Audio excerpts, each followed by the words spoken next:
What to do to increase sales in retail. So why aren't your strategies working in your store? Is there something you could change? What are your employees doing to help you get to your goals? And more importantly, how are you holding on to those customers when they walk in the door, and how are you repelling them? We're going to talk about that in this video today.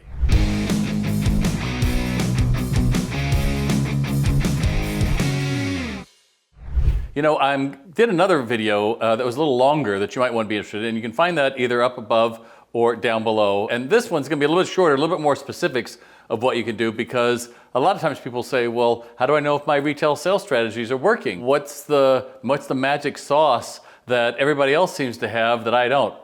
I'm telling you, not everybody has it. And then 3 is to figure out, where should I spend my time? Because I know you are juggling an awful lot of things. You're trying to grow sales. Let's dig in.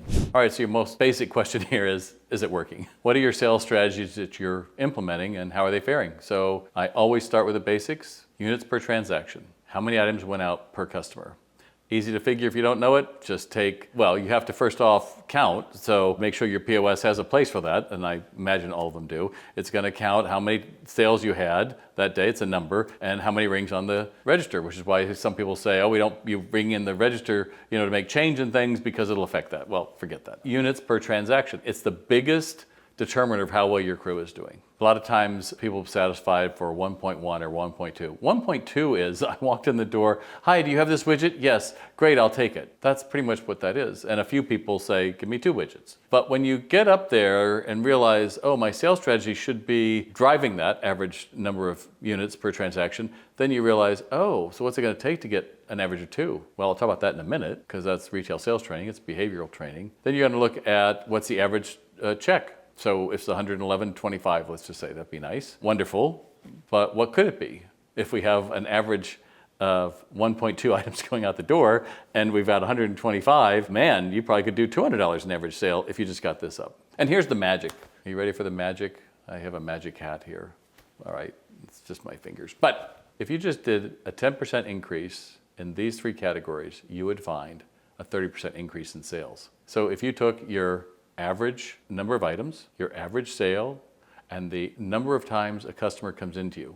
So if they are, 1.0, and you kind of have to guess this one a little bit, so just go with me, and then you put your sales in. Okay, so whatever that sales is you could do this for the month, you could do this for the year, it doesn't matter. Now just figure out a 10% increase of each of those 3 metrics. You're gonna have a 30% sales increase. Well, that wouldn't work for me, Bob. Well, you win, yay. It sucks, there's no way I can do it, Bob. Why not? I don't have all that money. I'm not talking about money. It's information. Are we going to make it strategic? Are we going to use it, right? So assessing the situation with your crew, assessing, are they really up to the challenge? Are you up to the challenge? Maybe you're tired. Maybe you were a solopreneur and now you got 5 stores and you're being pulled 5 different ways and how it's awful. Well, shame on you. Change your crew. Well, maybe not change. Train your crew. Don't come to me with problems. Always give me a choice of 2. Hey, I don't know whether I want to hire this guy or this gal, and what should I do? No. Hey, I've got this one guy who worked at Starbucks. He's really smart. I've got this other woman who is from Lululemon, and she's not a real go-getter, but her sales numbers, she says, were the best in the region. Which do you think I should go with? Awesome. I can work with that. I don't want to think for anyone I'm managing. Everybody has a mind. Associates, ask them, because here's the key. The person who asks the questions is the person in charge. That's true in sales, that's true in management, that's true in owning your business, okay? Another thing to be looking at is when you're looking at profitability, what are your margins? Because your margins are too low to support your business, then you need to change that. What do I mean by that? Well, let's say you're competing with a guy who has a store down the way, and he's going through and he's selling very similar items to you, but he bought his building 50 years ago. And you're a brand new entrepreneur, and you took out a loan for, I don't know, 250 grand to open your store.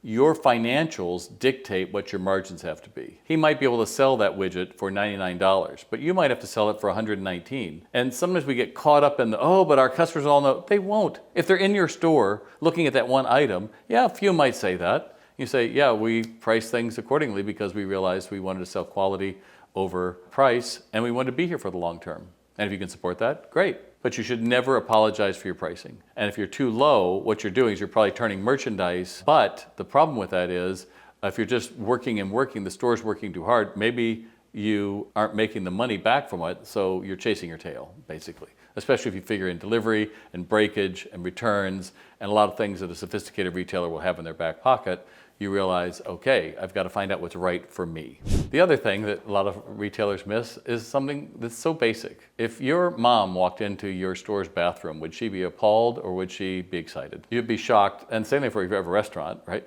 We'd be shocked at the cleanliness level of a lot of retail stores. Think of the fitting rooms as well. We talked about fitting rooms in another video, but when they're left with pins and dust bunnies and it looks creepy to go in there, then what are you telling that customer? And the same for your restroom. So I'm a big believer, my first job was as a janitor. I know, unbelievable, at a dry cleaners. That's what I did after work. All right, side story. So one day I decided they had a pillow in the women's lounge, and I thought, oh, this needs to be cleaned with another couple.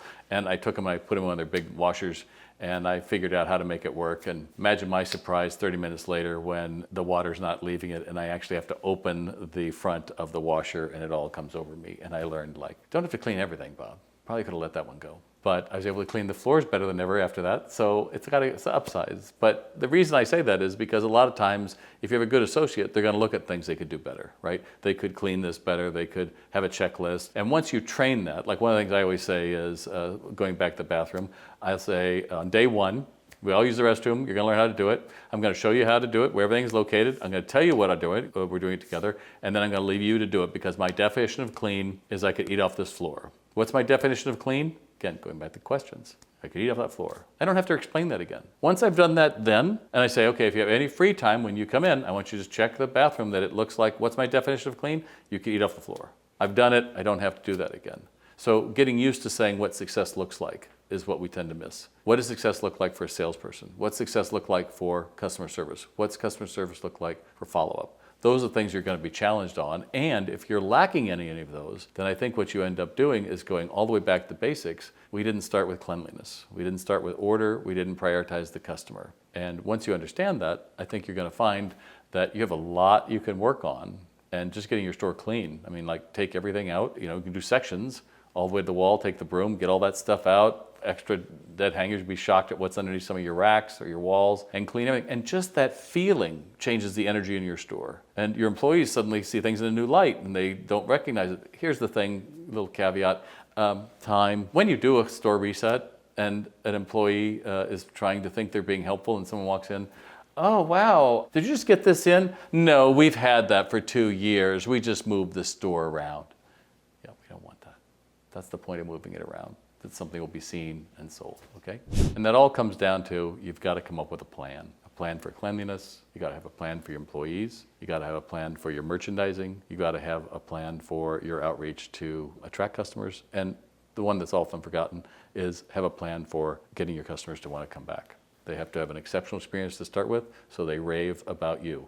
Nobody raves about ordinary. All right, so we're kind of wrapping that up. I sound a little quiet there for a minute. We're wrapping that up because the whole idea of growing your sales is to look at what you can change and then changing it. Don't just sit there and say, oh, nice to know, nice to know. No. Change one thing right now. And to help you, I have an offer for you right now up above the screen. You'll see a little link. You can click there. Otherwise, the same video you can check down below and you can click that as well. And you're going to find we can go a little bit deeper with that. But just remember, you have to be the one that brings hope to your business. And when you bring that hope, your crew feels hopeful and they bring that to your customer. It doesn't work the other way around. Retail Doc out.